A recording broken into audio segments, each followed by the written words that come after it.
Garbage disposal is basically not working. When I go over to basically turn it on, you literally have nothing in there. You got a little buzzing sound. I'm gonna go ahead and turn it off. So I'm gonna go ahead and go underneath, and I gotta go ahead and remove all these things. You do have, there's a button underneath the garbage disposal. I'm gonna go ahead and see if I can reset the breaker. So I pushed in the breaker. Let's see if that was it. Still have the humming sound. So I'm gonna go ahead and turn that back off.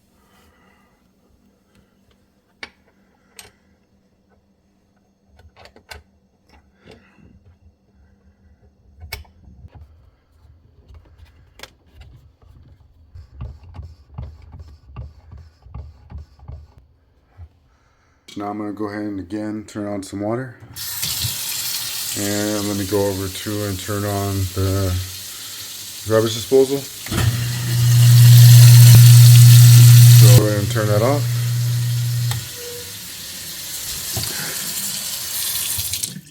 I hope you guys found this review helpful. If so, please let me know.